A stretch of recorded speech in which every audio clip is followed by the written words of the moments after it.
సోదరుడు ఇమ్తియాజ్ గారు, వెంకటేశ్వర రెడ్డి గారు, అట్లాగే సోదరి రజనీ సాయి చంద్ గారు, ఇంకా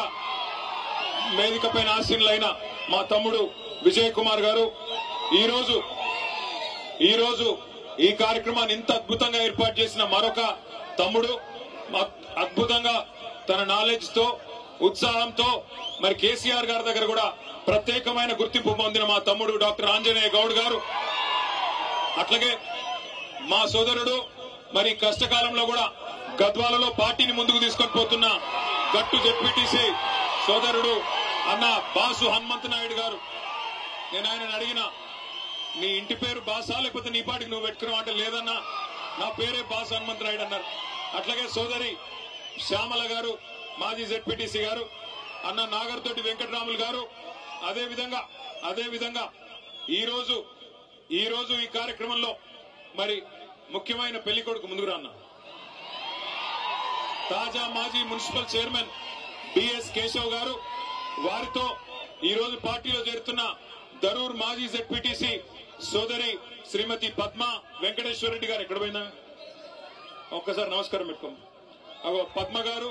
ఇగో వెంకటేశ్వర రెడ్డి గారు. అట్లాగే ఈ రోజు పార్టీలో చేరుతున్న 10 మంది కౌన్సిలర్లు శ్రీమతి జయమ్మ కోటేష్ గారు, శ్రీమతి శ్వేత రంజిత్ గారు,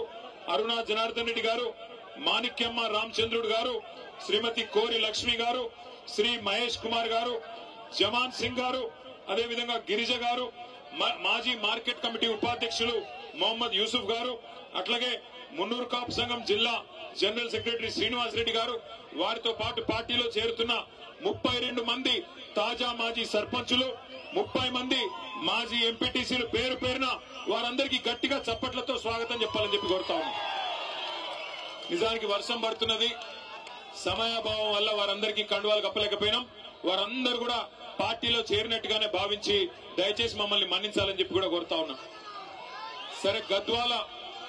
గద్వాల రమ్మన్నారు. అది పెట్టే మాట్లాడి పెట్టు. గద్వాల రమ్మంటే మరి ఇక్కడేమో వాన పడేటట్టుంది, మరి రావచ్చా రాలేమా ఎట్లా అంటే, లేదు మీరు తప్పకుండా రావాలి, వచ్చి తీరాలి, వాన పడ్డా పిడుగులు పడ్డా ఏది ఏమైనా నువ్వు రావాలని చెప్పి పట్టుబట్టి ఇవాళ ఇక్కడికి రప్పించిన మా గద్వాల గులాబీ సైనికులందరికీ శిరస్సు వంచి హృదయపూర్వకంగా నమస్కారం. వాన పడుతుంటే సాకు కోసమో లేక ఒక కారణం కోసమో చూడకుండా మేమున్నాం మీ ఎంబడ అంటూ ఇలా గద్వాలలో అపురూపంగా స్వాగతం పలికిన మా ఆడబిడ్డలకు అన్నదమ్ములందరికీ కూడా పేరు పేరున హృదయపూర్వకంగా నమస్కారాలు తెలియజేసుకుంటా ఉన్నా. గద్వాలకి మేము రావడం కొత్త ఏం కాదు. మిమ్మల్ని అందరినీ నేను కోరేది ఒకటే, ఇవాళ పెద్దలు కేసీఆర్ గారి నాయకత్వంలో తెలంగాణ రాష్ట్ర సాధనలో కూడా గద్వాలు ఆనాడు పోరాటంలో కూడా ముందున్నది, తెలంగాణ ఉద్యమంలో కూడా ఆనాడు ముందున్నది. ఇదే తేరు మైదానంలో ఆ రోజు నాగర్తోటి వెంకటరాములు గారి నాయకత్వంలో 2007-8 అనుకుంటాను ఇక్కడే సభ పెట్టుకున్నాం. ఉద్యమ స్ఫూర్తితో ఆ రోజు కూడా ముందుకు పోయినాం. కానీ 2014లో రాష్ట్రం వచ్చిన తర్వాత మొదటిసారి ఎన్నికలు జరిగినప్పుడు గద్వాలలో మనం గెలవలేదు. అయినా కేసీఆర్ గారు ఎక్కడా కూడా ఒక్క సెకండ్ కూడా ఆలోచించకుండా గద్వాల గాని, అలంపూర్ గాని, ఆదిలాబాద్ గాని, కోదాడ గాని, ఏ భద్రాచలం గాని,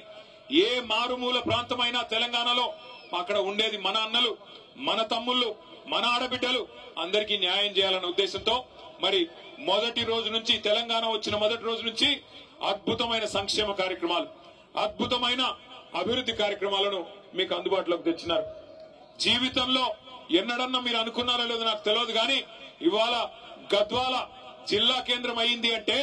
జోగులాంబ గద్వాలగా జోగులాంబ తల్లి ఆశీస్సులతో జిల్లా కేంద్రంగా మారింది అంటే ఆ ఘనత ఎవరిది? జిల్లాను చేసింది ఎవరు? వినబడతలేదు. జిల్లా చేసింది ఎవరు? వినబడతలేదు, వినబడటం లేదు. కేసీఆర్ గారేనా? పక్కానా? ఒకనాడు మారుమూల ప్రాంతంగా ఒక జూనియర్ కాలేజ్ కావాలంటే ధర్నాలు చేసే పరిస్థితి, ఒక డిగ్రీ కాలేజ్ కావాలంటే ధర్నాలు చేసే దుస్థితి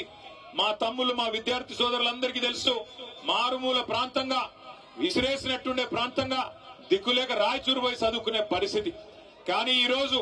గద్వాలను జిల్లా కేంద్రం చేయడమే కాకుండా ఇక్కడ బ్రహ్మాండమైన మెడికల్ కాలేజీ, నర్సింగ్ కాలేజీ ఇచ్చింది ఎవరు? ఎవరు వినబడతాంలే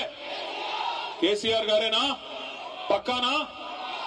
మెడికల్ కాలేజ్ వచ్చింది ఇక్కడికి వచ్చేటప్పుడు చూసుకుంటా వచ్చిన మా దర్గా కాడ మెడికల్ కాలేజ్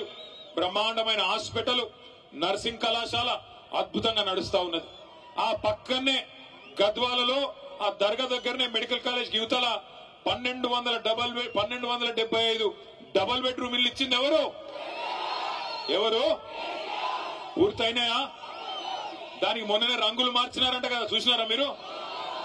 రంగులు మార్చి రిబ్బన్ కట్ చేసిపోయినారంట మొన్ననే ఏది మన డబుల్ బెడ్రూమ్ ఇళ్ళకి 3 రంగులు పూసి ఇదే ఇందిరమ్మ ఇల్లు అని చెప్పి మొన్న వచ్చి 3 మంత్రులు రిబ్బన్లు కట్ చేసిపోయినారంట గద్వాల ప్రజలను అమాయకులు అనుకుంటున్నారు మీకు తెలియదు అనుకుంటా ఉన్నారు జిల్లా చేయడం మాత్రమే కాదు మీకు మెడికల్ కాలేజు నర్సింగ్ కాలేజ్ చేయడం మాత్రమే కాదు ఇదే గద్వాల తాలూకాలో సాగునీరు సమృద్ధిగా అందాలని చెప్పి ఇటు మొత్తం జిల్లాలో అటు గట్టు ఇటు తుమ్మిళ్ళ 2 లిఫ్ట్ ఇరిగేషన్ ప్రాజెక్టులకి శంకుస్థాపన చేసింది ఎవరు మొదలు పెట్టింది ఎవరు సరే తుమ్మిళ్ళ పూర్తయింది గట్టు కూడా మనం దిగిపోయే నాటికి దాదాపు 40-45% పూర్తయింది 40-45% పూర్తయిన గట్టు ఎత్తిపోతల పథకాన్ని ఇవాళ పండబెట్టి మరి నీళ్లు ఇవ్వకుండా ఎండబెడుతున్నది ఎవరు కాంగ్రెసేనా 22 నెలలు అయిపోయింది ఇంకో 2 నెలలు అయితే 2 ఏళ్లు నిండిపోతుంది ఎన్ని మాయ మాటలు ఎన్ని రకాల మాటలు మరి ఇన్ని పనులు చేసి ఇవాళ గద్వాలకు మేము వస్తుంటే ఒక కాంగ్రెస్ నాయకుడు అడుగుతున్నాడు ఏం ముఖం పెట్టుకొని వస్తున్నారు అని అడుగుతున్నాడు గద్వాలకి మనకి ముఖం లేదా ఇడికి రానికే జిల్లా చేసి మెడికల్ కాలేజ్ ఇచ్చి నర్సింగ్ కాలేజ్ ఇచ్చి 1-2 కాదు 2 ఎత్తిపోతల పథకాలు వాటితో 1,00,000 ఎకరాలకు జిల్లాలో నీళ్లిచ్చి మొత్తం ఉమ్మడి పాలమూరు జిల్లాని 2014లో ఇది మన పత్రిక కాదు ఇదిగో నిన్న కాక మొన్న 11 సెప్టెంబర్ నాడు ఇగో ఈ దినపత్రిక రాసింది ఏం రాసింది నాడు బీళ్లు నేడు సిరులు నాడు బీళ్లు ఉమ్మడి పాలమూరు జిల్లాలో నాడు బీళ్లు అయితే ఇవాళ సిరులుగా మారి ఆనాడు 8 లక్షల ఎకరాలు మాత్రమే సాగుంటే మరొక 10 లక్షల ఎకరాలు పెరిగి 18.5 లక్షల ఎకరాల్లో ఇవాళ సాగునీరు అందుతున్నది కేసీఆర్ గారి నాయకత్వంలో అని చెప్పి ఇగో ఈ దినపత్రిక రాసింది ఇవన్నీ ఇట్లా ఉంటే ఒక ఆయన కూడా అడుగుతాడు ఏం ముఖం పెట్టుకుని వస్తున్నారని నేను ఇవాళ అడుగుతా ఉన్న కాంగ్రెస్ పార్టీని కాంగ్రెస్ నాయకులని ఇక్కడ నిన్నగాక మొన్న పార్లమెంట్ ఎన్నికల్లో నేను గద్వాలకి ఆర్ఎస్ ప్రవీణ్ గారిని గెలిపించాలని చెప్పి ప్రచారంలో భాగంగా ఇక్కడికి వచ్చిన ఆనాడు మీ ఎమ్మెల్యే కృష్ణమోహన్ రెడ్డి ఏం చెప్పినాడు అన్నా కాంగ్రెస్ పార్టీలో నేనెందుకు చేరతా నన్ను చేరమంటున్నారు అవసరమైతే రైలు కింద తలబెట్టి చచ్చిపోతా కానీ కాంగ్రెస్ లో చేరను అన్నాడు చెప్పినాడా లేదా అదే చౌరస్తా ఏం చౌరస్తా అది వైఎస్ఆర్ చౌరస్తానా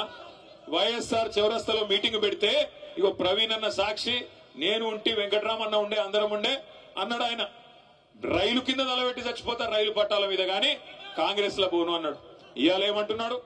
అభివృద్ధి కోసం పార్టీలో పోయిందంట ఏం అభివృద్ధి కోసం ఎవరి అభివృద్ధి కోసం నియోజకవర్గ అభివృద్ధి కోసమా నీ సొంత అభివృద్ధి కోసం పోయినావా దేనికోసం పోయినావు ఏం అభివృద్ధి జరిగింది 22 నెలలలో గద్వాల తాలూకాలో ₹1 కొత్తగా మంజూరైందా కాంగ్రెస్ ప్రభుత్వం వచ్చినాక నేను అడుగుతా ఉన్నా 6 గ్యారంటీలు అన్నారు అరచేతుల స్వర్గం చూపెట్టినారు ఎన్నెన్ని మాటలు చెప్పినారు రైతు బంధు కేసీఆర్ గారు 10,000 ఇస్తున్నాడు మా కాంగ్రెస్ ప్రభుత్వం రాగానే ఎంత ఇస్తా అన్నాడు 15,000 ఇస్తా అన్నాడు వచ్చినాయా 15,000 వచ్చినాయా రాలేదు గట్టిగా చెప్పాలా వచ్చినాయా మరి అందుకోసం మారిండా ఎమ్మెల్యే పార్టీ మన కేసీఆర్ గారు 2,000 పెన్షన్ ఇస్తుంటే 2,000 ఏముంది నేను 4,000 ఇస్తా అన్నాడు వచ్చినాయా 4,000 పెన్షన్లు వచ్చినాయా మరి అందుకోసం మారిండా దేనికి మారిండు కేసీఆర్ గారు ఆడపిల్ల పెళ్లి చేసుకుంటుంటే షాదీ ముబారక్ కళ్యాణ్ లక్ష్మి పేరు మీద ₹1,00,000 ఇస్తే ఆయన ఇచ్చే లక్ష్యం ఏంది నేను తులం బంగారం ఇస్తా మీదికెళ్ళి అన్నాడు వచ్చిందా తులం బంగారం వచ్చిందా రాలేదా మరి దానికోసం మారిండా తులం బంగారం